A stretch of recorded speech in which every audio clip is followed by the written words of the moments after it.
This is a Tallahassee update from the Florida Healthcare Association. Hi, I'm Emmett Reed. Welcome to another edition of FHCA's Provider Program. Today we're coming to you direct from the fourth floor of the Florida Capitol with just over 24 hours left to go until sine die, the end of the Florida legislative session. Downstairs in the Capitol courtyard, FHCA is taking part in Ambassadors for Aging Day. This will help raise awareness about the important role that our members play in delivering quality care to thousands of nursing home and assisted living facility residents across the state. I just caught up with some of our legislative team and some lawmakers and interviewed them on the fourth floor. Let's hear what they had to say. I am outside of the House chambers here on the fourth floor at the Florida Capitol, and we are down to the wire, just a little over 24 hours left, and I'm with the Senior Director of Reimbursement, and that is Tony Marshall. I call you the numbers guru. Tony, talk a little bit about the healthcare budget overall and how it's shaping up so far. Well, we're fortunate that the House and the Senate have reached agreement this week. The House budget, or the overall budget entering the year, we were facing approximately $1 billion Medicaid deficit. As they've wound down and reached agreement, we are now at a level where the decisions have been made, and hospitals and nursing homes ended up with cuts, and the hospitals ended up with about a 7.25% cut, and then they ended up being able to buy that down to about 5.25% at this point. At this point, I want to make it clear the budget isn't quite complete, but we think it's going to pass. And if it does pass, where would nursing homes end up?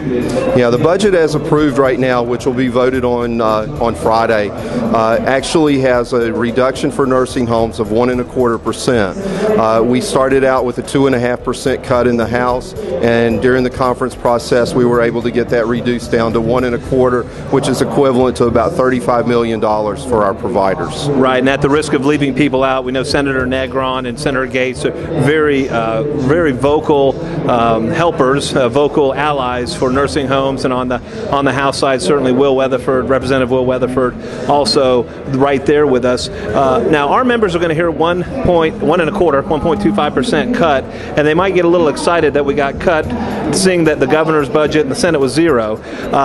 Were there any mitigations or any mitigating circumstances that might make that cut a little easier to handle? There are actually two things in the budget that will make the cut a little more palatable. First of all, the House and the Senate agreed to fully fund price level increases, which is our inflation, which hopefully should actually exceed the amount of the price of the cut that we took. And the second thing is there's a slight extension of the Medicaid nursing home quality assessment program, which will allow our providers to buy back some of their rate cuts. We don't know what those numbers are yet, but we know that it should help our rates to be improved. We need a special thank you to the co-chairs, Jennifer Zakowski, Doug Burr, and Joe Mitchell, right? Absolutely. The three of them lead a group. They've also led several subgroups that are working together, but the three of them are in constant contact with us throughout this process and are very active in their involvement here. Well, and they know your importance in this whole process, Tony, so I want to personally thank you on behalf of the association, our members. This is certainly, if everything holds, a session that we can be proud of. Thanks, Tony. Thank you. Hi, everybody. It's Peggy, and I want to update you on some of the regulatory bills that we're working on this session that have actually moved forward. The first bill, and one very important to all of you, is House Bill 943. That's the background screening bill by Representative Holder. You'll remember that FHCA was involved in a work group. We worked on several issues important to you, and if you've been watching our news, you'll know that that bill is on its way to the governor, and it contains two really important things that we fought for. Our members will be able to hire staff before they have finished their background screening, which will be great. And in addition to that, certified nursing assistants will have a little bit of an easier time in going through the background screening process. So, that's going to be great. We're still waiting on our regulatory bill, our big regulatory bill, House Bill 621, Senate Bill 482. We have that bill sitting in committees, but we're also hoping that a larger bill, the ACA regulatory bill, is going to be passed this session and head to the governor. That's what we're working on for you. And then, of course, we're watching lots of other little things that are important as well, including pain clinics, assisted living facility regulations, physical therapy changes in the law. So please watch for the final bulletin this year, brought to you from the Capitol. Thanks. I'm here here with Representative Jim Frisch, and he is a sponsor of House Bill 621, which was known as putting patients ahead of paperwork.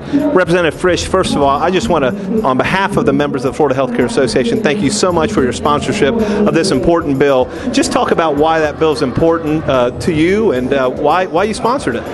Well, thank you for that. I appreciate it very much. And your description was right. It's putting people ahead of paperwork. And one of the things that we sometimes forget in our desire to monitor and keep track of things is that the important thing is to make sure that the person-to-person contact at the patient level, at the resident level, is the most important thing. And that's what I try to stay focused on, that good policy. We certainly appreciate you leading the charge on this. This was a great bill that you created, and I just want to tell you, as the Executive Director of the Florida Healthcare Association, I want your constituents to know what an honorable man you are. You're honest, you're straightforward, and it's so good to have a representative like you up here representing your constituents, so thank you. Well, thank you very much for that. Those are two kind words. I appreciate it very much. I've found that if you focus on the policy that you're looking at up here, and you focus on the good of the people and the institution itself, that everything else tends to take care of itself. Right. Well, thanks again. We appreciate all your support. Thank you. Hi, I'm ASZTALOS, standing here at the Capitol, and one of the issues that I would like to talk about is how the legislature created a task force to look at how life insurance policies could pay for long-term care. One of the things that FHCA has tried to do is to give the legislature new ideas and bring in new revenue to fund the Medicaid program, so we don't have to face cuts year after year to our long-term care providers. And one of the things that we looked at was how people can use their life insurance policies to pay for their long-term care services. So we had FSU commission a study to look at this, and we found that the Florida Medicaid program can save hundreds of millions of dollars if people were allowed to convert life insurance policies to long-term care and pay for their nursing home care. But when we put the bill together and we tried to work it out through the session, we found that there were a lot of technical problems trying to mesh Medicaid law with insurance law. So the legislature, while they like the idea, we need time to make it all work. They've created a work group, and this work group will meet over the summer to look at how we can make this plan a reality and how we can infuse more private money into this task force, into the Medicaid program through this task force. And so Florida Healthcare Association intends to spend the summer and the fall next year working with the insurance companies and other parties so that we can come back in the 2013 session and give the legislature new ways to fund the Medicaid program and help prevent future cuts to our providers. All right, I am outside of the House chambers with Speaker-designate Representative Will Weatherford. Representative Weatherford, we're so thankful that you are taking time in this very busy day to come and speak with us and to our members. First of all, on behalf of FHCA, I know how hard you fought for nursing home funding this year. I just want you to talk a little bit about that, but first I want to say, on behalf of our members, thank you. Thank you. Well, we want to say thank you to you guys. What you do and what you represent is taking care of our most vulnerable in the state of Florida. And what we had to do again this year was prioritize our funding. Another tough budget year for the state of Florida. But what we did was find a way to prioritize our funding and take care of people who aren't able to take care of themselves. We have to make sure that our elderly are protected, that they're safe, and that they have the ability to live out the rest of their life with a certain quality that is expected. And so we appreciate what y'all do. We're going to keep working with you, and let's just all hope and pray there's more money next year. Well, we hope so. And one last question, I'll let you go. I know you've got to run. But you, as a representative, you don't just sit in your district. You've been to nursing homes before. Tell us about that experience. Yeah, well, you've probably dragged me to about 30 or 40 of them. So I visited many nursing homes in my day. And I think what really has shocked me over my time is the amount of quality that our nursing homes have in the state of Florida. The fact that our elderly are being treated with such respect, with such dignity, and at a time in their life when they're in most need, we have great people out there taking care of them. So thank you guys. Thanks for having me on, and we appreciate all your support. All right. Thanks, Representative. Appreciate it. Thank you. Hi, I'm TERESA HAMLIN from Florida Healthcare Association, and I just want to put out a big thanks to all of our members that came up to Tallahassee this year for our Lobby Wednesdays. Last year we had a total of 325 members that participated, and this year we had more than 500. When our members come up for Lobby Wednesdays, Florida Healthcare provides them with a briefing. We give them issue papers.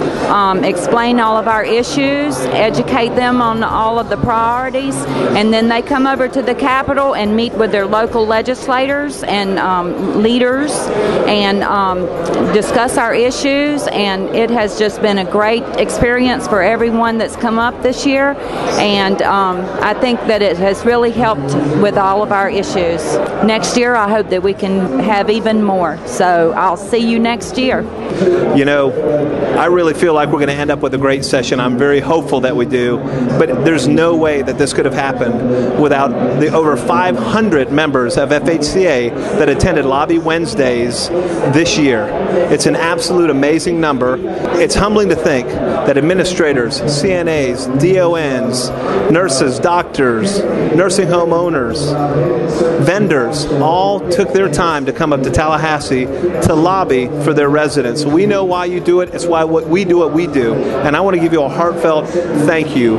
I promise you, it made a difference. It made all the difference. Next year, let's have 1,000. I'd love it.